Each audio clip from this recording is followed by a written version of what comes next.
எண்ணற்ற பல போராட்டங்களை எமக்கு மூத்தோர்கள் செய்து இன்று அவர்களால் இயலாமல் போகின்ற வயது வரும் வரைக்கும் போராடி விட்டார்கள். கூடியிருக்கிற இந்த இடத்துக்கு முன்னால் கமாண்ட பங்களான்னு சொல்லி, அதாவது ஒரு இராணுவ தளபதியினுடைய ஒரு மாளிகை உங்களுக்கு பார்த்தா தெரியும். கிட்டத்தட்ட எந்த காணி, அதாவது எந்த அம்மா அப்பான்ற காணி உட்பட இதில் 200 குடும்பத்தின் காணி. அனுருவன்ற யாழ்ப்பாண விஜயத்தின் போது இந்த வாசல் இந்த பங்களாலாம் தங்கிட்டு போயிருக்கார். அவருக்கு கூடி தெரிஞ்சிருக்கும் இது மக்கள்கிட்ட காணி. 2013 கோயில் இல்லையேண்டா இன்னொருத்த நாங்கள் 2010 பார்த்தேன். நாங்கள் மக்கள்கிட்ட காணியை நீங்கள் விடுவிக்கிறதுக்கான முயற்சி என்ன செய்திருக்கீங்க?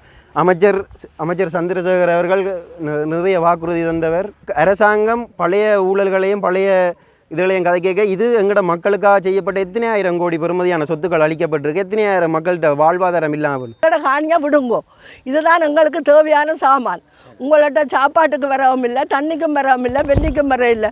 எங்களோட காணியை விட்டு எங்களோட காணியை நிரந்தரமாக எங்களுக்கு தாருங்க. உங்களுக்கு காணி தேவை இல்லை. இராணுவம் உடனடியாக வெளியேறும். மக்களுடைய இந்த கோரிக்கை 100% நியாயம்.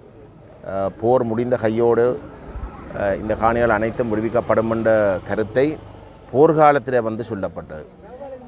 போர்க்காலத்தில் தமிழக விடுதலை புலிகள் இயக்கத்தோடு ஒரு புரிந்துணர்வு உடன்படிக்கை கைச்சாத்திடப்பட்ட பொழுது இயல்பு வாழ்க்கை திரும்புறத்துக்கு அரசாங்கம் இருந்தும் இந்த அதிஉயர் பாதுகாப்பு வலயங்களுக்குள்ளே மக்களை போய் தங்களுடைய சொந்த காணிகளுக்கு அனுமதிக்காமல் தடுத்து நிப்பாட்ட அது ஒரு பெரும் சர்ச்சையாக இயக்கத்தால் எழுப்பப்பட்ட பொழுது அண்டைய அரசாங்கம் சதீஷ் நம்பியாருடைய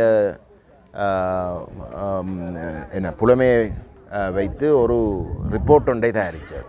புலிகளுடைய ஏவுகணைகள் இருக்கிற வரைக்கும் இந்த ஹை செக்யூரிட்டி சோன்ன்றதை அகட்டச் சொல்லி கேட்கிறது நியாயமில்லை என்றும், அந்த ஏவுகணைகள் அனைத்தும் நீக்கப்பட்ட உடனேயே இந்த காணிகள் அனைத்தும் விடுவிக்கப்பட வேண்டும் என்றது தான் அந்த ரிப்போர்ட்.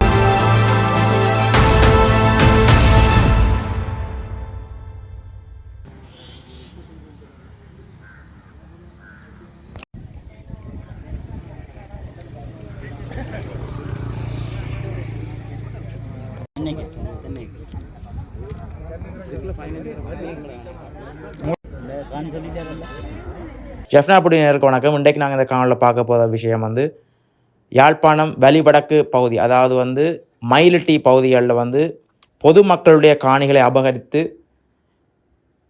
கட்டப்பட்டுள்ள இராணுவ கொமாண்டோ மாளிகைகளுக்கு முன்னால் இன்றைக்கு பொதுமக்கள் இந்த காணி உரிமையாளர்கள் போராட்டத்தில் ஈடுபட்டிருக்கிறோம்.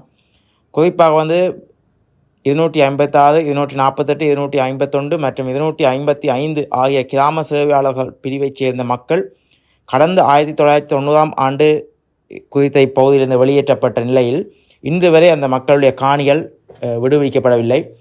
குறிப்பாக அண்மையில் ஜனாதிபதியுடைய விஜயத்தின் பொழுது கூட ஜனாதிபதி அங்குதான் அந்த மாளிகைகளில் ஒன்றில் தான் தங்கியிருந்ததாகவும் அந்த போராட்டத்தில் ஈடுபட்ட இளைஞர்களால் கூறப்படுகிறது. இந்த இடத்துக்கு தமிழ் பாராளுமன்ற உறுப்பினர் கஜேந்திரகுமார் எம்பியும் சற்று முன் போயிருக்கிறார்.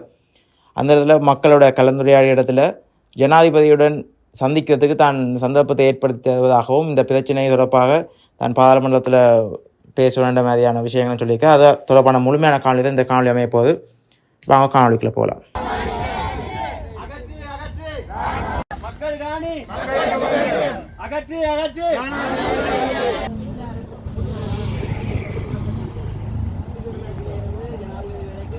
வணக்கம். மயிலிட்டி மக்களின் இந்த போராட்டமானது கடந்த 24ஆம் தேதி முதல் கட்டமாக முதல் நாளை தொடர்ந்திருந்தோம். அதன் தொடர்ச்சியாக இன்றைய தினம் 1ஆம் தேதி, அதாவது நாங்கள் எமது மக்களும் நிர்வாகமும் தீர்மானித்தது போன்று எமது நிலம் விடுவிக்கும் வரையும் எமது போராட்டமானது ஒவ்வொரு வெள்ளிக்கிழமைகளில் மேற்கொள்வதாக முதல் கட்டமாக தீர்மானித்துள்ளோம். அதன் தொடர்ச்சியாக இன்றைக்கு 2வது நாளாக எமது காணிகளுக்கு முன்னால் இந்த போராட்டமானது ஒழுங்குபடுத்தப்பட்டுள்ளது. ஒவ்வொரு அரசியல் தலையீடுகளின் போதும் ஒவ்வொரு தரப்புகளிலும் பல்வேறு வாக்குறுதிகளை வழங்குகின்றனர். ஆனால் மக்களின் காணிகள் மக்களுக்கு கிடைப்பதென்ற நம்பிக்கை, அதாவது நாங்கள் இடம்பெயர்ந்து இன்று வரை 36 வருடங்கள் கடந்துவிட்டது. எண்ணற்ற பல போராட்டங்களை எமக்கு மூத்தோர்கள் செய்து இன்று அவர்களால் இயலாமல் போகின்ற வயது வரும் வரைக்கும் போராடி விட்டார்கள். இனியாவது அவரதுடைய கடைசி காலத்திலேயாவது எங்கள் நிலத்தில் நாங்கள் குடியேற வேண்டும் என்றதற்காக இந்த இடத்தில் கூடியிருக்கிறோம். இன்றைய இந்த போராட்டத்தில் கலந்து கொண்டிருக்கும் 90% கூட அதிகமாக 60க்கும் மேற்பட்ட வயதுடையவர்கள். ஏனெனில் இந்த மண்ணின் பெருமையும் உணர்வும் மிக்கவர்கள் அந்த வயசுக்குட்பட்டவர்கள். ஏனென்றால் நாங்கள் இடம்பெயர்ந்து 36 வருஷத்துக்கு மேலே போயிட்டு இந்த வரைக்கும் இளையோர்களுக்கு இந்த மண்ணின் பெருமை தெரியாது. அப்படி ஒரு நிலைமையில் நாங்கள் வாழ்ந்து கொண்டிருக்கிறோம். கடந்த 1ஆம் தேதி 24ஆம் தேதி நடந்த போராட்டத்தின் போது ஆளுங்கட்சி பாராளுமன்ற உறுப்பினரான இளங்குமரன் அண்ணா அவர்கள் வந்து எமது போராட்டத்தை களத்துக்கு வந்து ஒரு சில பிரதிநிதிகள் அழைத்து சென்று தெல்லிப்பள பிரதேச இல்லத்தில் ஒரு கலந்துரையாடலை மேற்கொண்டார். அந்த கலந்துரையாடலின் பொழுது எங்களுக்கான காணிகள் விடுவிப்பு சம்பந்தமாக தகவல்கள் உரிய முறையில் அரசாங்கம் அதாவது பாதுகாப்பு செயலரிடம் போயிருக்கின்றதா என்ற காரணத்தை ஆராய்வதாக கூறியிருந்தார். நாங்கள் மக்கள் சார்பில் ஒரு விடயத்தை பிரதானமாக கூற விரும்புகின்றோம். என்னென்றால் எங்கள் காணி பிரச்சனை சிறு குழந்தை முதல் பெரியவர்கள் வரை அனைவருக்கும் தெரியும். எங்களுடைய பிரச்சனை ஜனாதிபதிகளுக்கு தெரிந்திருக்கின்றதா என்பது முக்கியமல்ல. எங்கள் காணிகளை எப்போது விடுவிப்பீர்கள் என்றுதான் எங்களுடைய கேள்வி.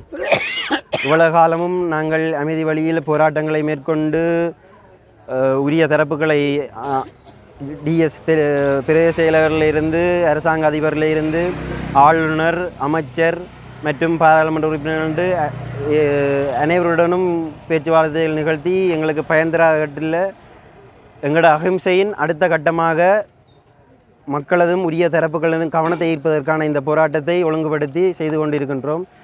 இந்த போராட்டத்தில் குறிப்பாக நாங்கள் சொல்ல வந்தோம்னா 4 GS டிவிஷனை உள்ளடக்கின மக்கள் இந்த போராட்டத்தில் கலந்து கொள்கிறீங்க. அதாவது J246, J248, J251, J255 இவ்வளவும் மயிலிட்டி மக்கள், அதாவது பெலாலி சந்திக்கும் மயிலிட்டி சந்திக்கும் இடையுள்ள மக்களுடைய காணிகள். ஆனால் நாங்கள் கூறும் பொழுது எங்களுக்கு முழுதாக வெளிவடக்கினுடைய முழுவதுமான காணிகள் விடுவிப்பதே எமது நோக்கமாக இருந்தாலும் முதற்கட்டமாக எங்கள் காணிகளை மீட்பதற்கான போராட்டமாகவே நாங்கள் ஈடுபட்டிருக்கின்றோம். இன்றைக்கு நாங்கள் கூடியிருக்கிற இந்த இடத்துக்கு முன்னால் கமாண்ட பங்களான்னு சொல்லி, அதாவது ஒரு இராணுவ தளபதியினுடைய ஒரு மாளிகை உங்களுக்கு பார்த்தா தெரியும். கிட்டத்தட்ட எந்த காணி, அதாவது எந்த அம்மா அப்பான்ற காணி உட்பட இதில் 200 குடும்பத்தின் காணி, அன்னளவாக 200 குடும்பத்தின் காணி இந்த கமாண்ட பங்களாவை ஆக்கிரமித்து கட்டியிருக்கின்னு. முதல் கட்டமாக ஜனாதிபதி மேயர் வந்தினோ தெரியாது. கடைசியாக நடந்த அனுருன்ற யாழ்ப்பாண விஜயத்தின் போது இந்த வாசல் இந்த பங்களாலாம் தங்கிட்டு போயிருக்கார். அவருக்கு கூடி தெரிஞ்சிருக்கும் இது மக்கள்கிட்ட காணி அபகரித்து கட்டப்பட்ட இந்த காணிக்க தங்கியிருக்கிறேன்ட்டு அவருக்கு தெரிஞ்சிருக்கும். கட்டாயம் இந்த துன்பக்கிண்ணத்தில் அவருக்கும் அவற்ற கையும் இதில் தோய்பட்டிருக்கு. ஏன்டா ஒரு நாள் அங்கே தங்கியிருக்கார். அவர் தங்கினது வந்து கட்டிடத்தில் இல்லை, இதில் இருக்கிற அவ்வளோ மக்கள்கிட்ட கண்ணீர் இல்லை. ஏண்டா 200 குடும்பம்ண்டா நீங்கள் யோசிக்கணும். 200 குடும்பத்திலேயும் எத்தனை குடும்பங்கள் இருக்கும், எத்தனை உறவுகள் இருக்கும், எவ்வளோ பிரச்சனைகள் இருக்கும். இன்றைக்கு நாங்கள் எங்களுக்குன்ற ஒரு சொந்தமான ஒரு கோவில் இல்லை, சேமக்காலை இல்லை. நாங்கள் நிற்கிறதுக்கு முன்னால் இந்த இடத்துல ஒரு திருப்பி காட்டும்போது தெரியட்டும். இந்த இடத்துல எங்களோட காணிக்கமாதா கோயில் இருந்தது. இன்றைக்கு தரமட்டம் வெறும் 10 மட்டும்தான் கிடக்கு. நாங்கள் 2010ஆம் ஆண்டு இராணுவத்தின் கட்டுப்பாட்டில் முழுமையாக இருக்கும் பொழுது இந்த இடத்துக்கு இராணுவத்தின் அனுமதியோடு வந்து ஒரு திருவிழா பூஜை வச்சுனாங்க. அப்போக்க முழுமையாக கட்டிடமாக இருந்த கோவில் இன்றைக்கு 2013ஆம் ஆண்டுக்கு பிறகு தரமட்டமாக அழிக்கப்பட்டுரு. யுத்தம் 2009 முடிஞ்சதுண்டா 2013 கோயில் இல்லையண்டா இன்னொருத்த நாங்கள் 2010 பார்த்தேன். நாங்கள் இன்றைக்கு கோயில் இல்லை. எங்களோட வீடுகள்கிட்ட பெரும்பாலான வீடுகள் இருந்தது, இன்றைக்கு ஒன்றும் இல்லை. அதுதான் போகுது. எங்களோட மக்களை நீங்கள் மக்கள்கிட்ட காணியில் குடியேறத விரும்ப இல்லையா? இந்த அரசாங்கம் ஒவ்வொரு முறையும் ஆட்சிக்கு வந்தோடனே நான் அவையில் குறை சொல்லி கதைக்கல, அவையில்ட ஒரு பிள்ளையை சுட்டி காட்டுறேன்.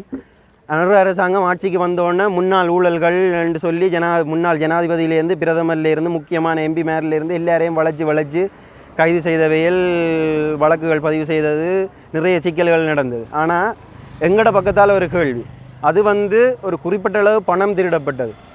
ஒரு பணம் சம்மந்தமான மோசடியாக இருக்கலாம், இல்லைண்டா சொத்து மோசடியாக இருக்கலாம். ஆனால் முன்னே இருந்த அரசாங்கங்களால் 6000 ஏக்கர் காணி அபகரிக்கப்பட்டு அங்கே இருந்த மக்கள் அனைவரும் ஆயுதத்தின் மூலமாக விரட்டியடிக்கப்பட்டு 36 வருடங்கள் கடந்தும் இன்றைக்கு உங்களோட கையில் இந்த அரசாங்கம் 3/2 பெரும்பான்மை கிடைத்தும் மக்கள்கிட்ட காணி மக்களுக்குண்டே என்று சொல்லி கொண்டிருக்கிறீங்களே தவிர மக்கள்கிட்ட காணியை நீங்கள் விடுவிக்கிறதுக்கான முயற்சி என்ன செய்திருக்கீங்க?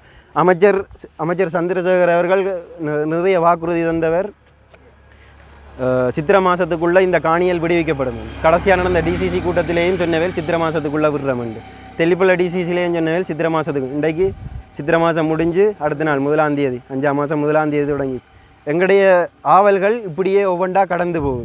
தனிமனே ஒரு சில கோயில்கள் இல்லை, மொத்தமாக 21 கோயில் எங்களோட பிரதேசத்துக்கு. எத்தனை பள்ளிக்கூடங்கள் இருக்குது, எல்லாம் முடித்து அழித்து இல்லாமல் ஆக்கப்பட்டிருக்க ஒரு காலத்தில் அரசாங்கம் பழைய ஊழல்களையும் பழைய இதுகளையும் கதை கேட்க இது எங்களோட மக்களுக்காக செய்யப்பட்ட எத்தனை ஆயிரம் கோடி பெறுமதியான சொத்துக்கள் அளிக்கப்பட்டிருக்கு. எத்தனை ஆயிரம் மக்கள்கிட்ட வாழ்வாதாரம் இல்லாமல் அபிவிருத்தி குழு கூட்டங்களில் நாங்கள் எங்களோட பிரச்சனைகளை கழிச்சா இது அபிவிருத்தி குழு கூட்டம்னு கேட்குறீங்க. இப்போ நாங்கள் இந்த பிரதேச மக்கள் ஒரு விஷயத்தை கேட்போம் என்னென்னா, நாங்கள் அபிவிருத்தி அடையணுமெண்டா எங்களுக்கு முதலாவது நிலம் வேணும். அடிப்படையான ஒரு உரிமையை தான் நாங்கள் கேட்டுக்கொண்டிருக்கோம். இந்த அரசு எங்களுக்கு ஒரு தீர்க்கமான முடிவை சொல்லணும். நாங்கள் முடிவை எட்டுகிறோம் இல்லையண்டா குழு அமைக்கின்றோம், அப்படி செய்கிறோம் இப்படி செய்கிறோம் என்று சொல்லாமல் எங்களுக்கு எப்போது காணி விடுவீர்கள், ஆமாம் இல்லையா என்ற பதில் மட்டும்தான். ஏண்டா எங்களுக்கு நீளமான பதில் வேண்டாம். முயற்சி செய்கிறோம், குழு அமைச்சிருக்கோம், இப்படியான பதில்கள் எங்களுக்கு தேவையில்லை. எங்களுக்கு நீங்கள் ஒரு நிலையான அரசியலை மேற்கொள்கின்றீர்கள் என்றால் இந்த மக்கள் உங்களோடு சேர்ந்து பயணிக்கணும். இதில் இருக்கிற 3/4 மேற்பட்ட மக்கள் உங்களுக்கு தான் வாக்களிச்சிருப்போம், உங்களுக்கு தான் வாக்களிக்கவும் போகிறோம். எங்களுக்கு யாரிலேயும் நம்பிக்கை இல்லை. நீங்கள் நல்லதுகள் செய்கிறீங்கள், ஆனாலும் எங்களோட வழிவடக்கு பொறுத்த ரீதியில் நீங்கள் எங்களை முழுமையாக கைகழுவி விட்டுருக்கீங்க. அதால் எங்களோட நிலம் எங்களுக்கு வேண்டும். உரிய தரப்புகளிடமிருந்து இந்த பதிலை எதிர்பார்த்திருக்கும் வரைக்கும் தொடர்ச்சியான போராட்டம் ஒவ்வொரு வெள்ளியும் மாறாது. மக்கள் பலம் குறைந்தால் என்ன குறையாட்டி என்ன, ஒரு சில பேராக இருந்தாலும் சாகும் பேரை இந்த இடத்துல போராட்டம் செய்தே ஆகும். எங்களுக்கு காணி வேணும், எங்களுக்கு வீடு வேணும். நாங்கள் இலங்கை அகதிகள் இல்லை, நாங்கள் இலங்கை மக்கள். இலங்கையில் பிறந்து மைல்ட்டிலேயே வளர்ந்த மக்கள்.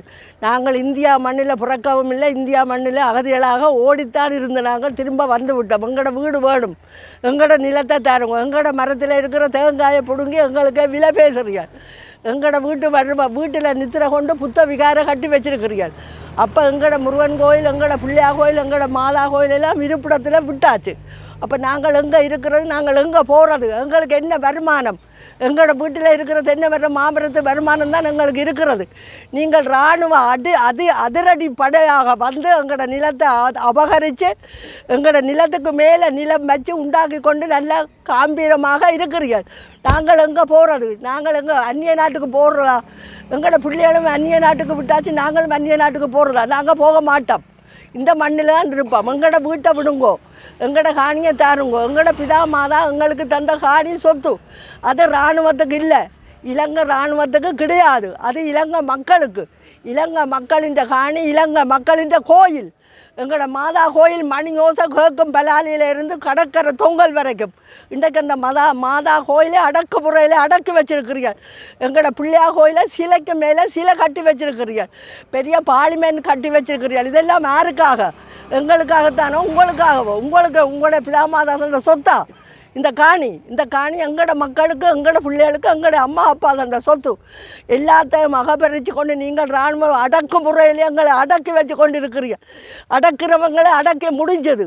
இப்போ எங்களை அடக்க நீங்கள் நினைக்கிறீர்கள். இந்த வயது போன காலத்திலும் எங்களுக்கு குடிநிலம் இல்லை, குந்தி இருக்க வீடு இல்லை, 10,000 20,000 வாடகை, இதெல்லாம் கொடுக்க சொல்லி எங்களுக்கு வில்லங்கம் இல்லை. எங்களோட காணியை விடுங்கோ, இதுதான் எங்களுக்கு தேவையான சாமான்.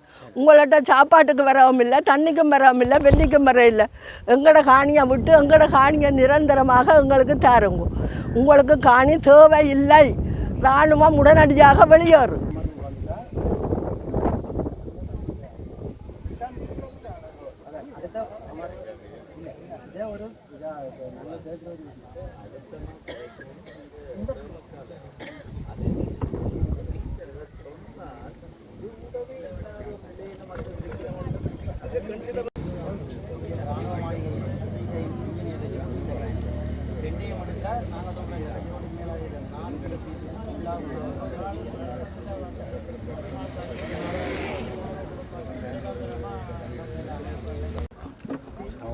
உங்களுக்கு நான் எனக்கு விஷயம் சொல்ல தேவையில்லை. ஒரு விஷயம் உங்களுக்கு தெரியும். அதனுடைய நீங்கள் உங்களோட சைட்டால் எங்களுக்கு எவ்வளவு உதவியை செய்ய முடியுமோ அவ்வளவு உதவியை செய்ய பார்க்கலாம். மயிலிட்டி மீள் குடியேற்ற அபிவிருத்தி சங்கத்தால் நடத்தப்படுற இந்த போராட்டத்தின் உண்மையான முழு நோக்கமும் 83ஆம் ஆண்டுக்கு முன்பு இராணுவம் எங்கே இருந்ததோ அங்கு போக வேணும். மக்களின் காணி எல்லாம் மக்களிடம் வந்து சேர வேணும். இதைத்தான் ஜனாதிபதியும் சொல்கிறார், மக்களுடைய காணி மக்களுக்கே என்று. அதை விரைவாக சொல்ல வேண்டும். எவ்வளவு நீங்கள் இடங்கள் விடப்போறீர்கள் என்றதை மிக தெளிவாக மக்களுக்கு சொல்ல வேண்டும். எந்த காலத்தில் விடுபடும் என்றதையும் மக்களுக்கு நீங்கள் தெளிவாக சொல்லணும். அதுவரைக்கும் எங்களுடைய மயிலிட்டி மீள் குடியேற்ற அபிவிருத்தி குழுவால் ஒவ்வொரு வெள்ளிக்கிழமையும் இந்த போராட்டம் தொடர்ந்து நடத்தப்படும். சில வேளைகளில் சில இடங்கள் மாற்றப்படலாம். மாற்றப்பட்டாலும் அங்கங்கு அந்த போராட்டம் தொடர்ந்து வெள்ளிக்கிழமையில் நடைபெற்று கொண்டே இருக்கும். மயிலட்டி வாழ் மக்கள் அவர்களுடைய காணிகளை விடுவிப்ப கோரி இங்கு போராடுகின்றார்கள். அந்த போராட்டத்துக்கு எங்களுடைய பூர்ண ஆதரவை வழங்குகிற நோக்கத்தோடு நாங்கள் இங்கு வந்திருக்கின்றோம். உண்மையிலே மயிலட்டி பிரதேசம் 2013ஆம் ஆண்டு கிட்டத்தட்ட 6000 ஏக்கர் காணிகள் உள்ளிட்டு அரசு காணிகளாக சுவீகரிக்கிறதுக்குரிய ஒரு முயற்சி கெசட் ஊடாக முன்னெடுக்கப்பட்டது. அந்த வர்த்தமானி வெளியிடப்பட்டதுக்கு பிற்பாடு 2015 ஆட்சிக்கு வந்த அரசாங்கத்துக்கு பிறகு படிப்படியாக வந்து கிட்டத்தட்ட 3000 ஏக்கர் காணி மக்கள் இந்த 6000 ஏக்கர் வர்த்தமானி வெளியிடப்பட்டு இருந்தும் கூட தங்களுடைய சொந்த இடங்களுக்கு சென்று தங்களுடைய அன்றாட வாழ்க்கையை தொடர்றதுக்கு வந்து அனுமதிக்கப்பட்டது. ஆனால் இதுவரைக்கும் அந்த மக்களுடைய காணிகள் தங்களுக்கு சொந்தமாக சட்ட ரீதியாக வலியுறுத்துவதற்கு அந்த வர்த்தமானி தடையாக இருக்கின்றது. அந்த வகையிலே இந்த மக்கள் அந்த வர்த்தமானி வாபஸ் பெறப்பட்டு தங்களுக்கு விடுவிக்கப்பட்ட காணிகளை முழுமையாக சட்டப்பூர்வமாக தங்களுக்கு கிடைக்க வேணும் என்ற கோட்பாட்டை வலியுறுத்துகிற அதே சமயம் மிச்சம் 3000 ஏக்கர் காணிகளும் விடுவிக்கப்பட வேண்டும் என்ற கோரிக்கையை அவர்கள் தொடர்ச்சியாக வலியுறுத்தி வருகிறார்கள். இந்த 3000 ஏக்கர் காணிகளை இப்போதைக்கு வந்து இராணுவம் ஆக்கிரமித்து கொண்டு இருக்கின்ற அந்த 3000 ஏக்கர் காணிகளை எடுத்து பார்த்தால் அந்த காணிகளில் கிட்டத்தட்ட 80% காணி பத்தையாக இருக்கின்றது. எந்த விதமான இராணுவ தேவைக்காகவும் பயன்படுத்தாமல் வேறு காரணங்களுக்காக விவசாயம் அப்படி வேறு காரணங்களுக்காக பயன்படுத்தப்பட்டு கொண்டிருக்கின்றது. ஆகவே இந்த மக்களுடைய இந்த கோரிக்கை 100% நியாயம். போர் முடிந்த கையோடு இந்த காணிகள் அனைத்தும் விடுவிக்கப்படும் என்ற கருத்தை போர்க்காலத்தில் வந்து சொல்லப்பட்டது. போர்க்காலத்தில் வந்து தமிழீழ விடுதலை புலிகள் இயக்கத்தோடு வந்து ஒரு புரிந்துணர்வு உடன்படிக்கை கைச்சாத்திடப்பட்ட பொழுது வந்து இயல்பு வாழ்க்கை திரும்புறத்துக்கு வந்து அரசாங்கம் இருந்தும் இந்த அதிஉயர் பாதுகாப்பு வலயங்களுக்குள்ளே வந்து மக்களை போய் தங்களுடைய சொந்த காணிகளுக்கு அனுமதிக்காமல் தடுத்து நிப்பாட்ட அது ஒரு பெரும் சர்ச்சையாக வந்து இயக்கத்தால் வந்து எழுப்பப்பட்ட பொழுது வந்து அண்டையான் அரசாங்கம் சதீஷ் நம்பியாருடைய புலமையை வைத்து ஒரு ரிப்போர்ட் ஒன்றை தயாரித்தார். அந்த ரிப்போர்ட்டு சர்ச்சைக்குரிய ஒரு ரிப்போர்ட்டாக இருந்தாலும் கூட அந்த ரிப்போர்ட்லேயே சொல்லப்பட்டது வந்து புலிகளுடைய ஏவுகணைகள் இருக்கிற வரைக்கும் இந்த ஹை செக்யூரிட்டி ஜோன் என்றதை அகட்டச் சொல்லி கேட்கறது நியாயமில்லை என்றும் அந்த ஏவுகணைகள் அனைத்தும் வந்து நீக்கப்பட்ட உடனேயே இந்த காணிகள் அனைத்தும் வந்து விடுவிக்கப்பட வேண்டும் என்றது தான் அந்த ரிப்போர்ட். அப்போ இன்றைக்கு கிட்டத்தட்ட 17 வருஷம் போர் முடிஞ்ச 17 வருஷம் ஏவுகணை என்ற கதைக்கே இடமில்லாமல் இருக்கிற இடத்துல இந்த ஸ்ரீலங்காவுடைய இராணுவம் தொடர்ச்சியாக வந்து இந்த காணிகளை சொந்த மக்களுக்கு வழங்காமல் வந்து அபகரித்து கொண்டு அதுவும் இராணுவத்துடைய பிரசன்னத்தை உறுதிப்படுத்துறதுக்கு வச்சிருப்பது வந்து உண்மையிலே வந்து தங்களுடைய அந்த இனவாத போக்கை மீண்டும் மீண்டும் காட்டுறதாக இருக்கிறதே தவிர வேறு எந்த ஒரு பாதுகாப்பு தேவையும் இல்லை. போர்க்காலத்திலே சொல்லப்பட்ட விஷயம். போர்க்காலத்திலே வந்து இந்த காணிகள் விடுவிக்கப்படலாம் என்று சொல்லப்பட்டும் இப்பொழுது வந்து 17 வருஷமாக வந்து அது விடுவிக்காமல் இருக்கிறது. இனவாதத்தை தவிர வந்து வேறு எதுவுமாக இருக்க முடியாதுன்னு தான் எங்களோட கருத்து. இந்த மக்களுக்கு நாங்கள் கொடுத்திருக்கிற வாக்குறுதி, நாங்கள் அடுத்த பாராளுமன்ற அமர்வுகளை வந்து இந்த பிரச்சனை திரும்பவும் வந்து நாங்கள் எழுப்போம். இதுக்கு முதலும் வந்து நாங்கள் பாதிக்கப்பட்ட மக்களுடைய நினைக்கிறேன் ஒரு சங்கம் வச்சிருக்கிறார்கள். நாங்கள் அவர்களை சந்தித்து அவர்கள் இந்த விவரங்களை கொடுத்து நாங்கள் பாராளுமன்றத்தில் வந்து நாங்கள் பேசினோம்.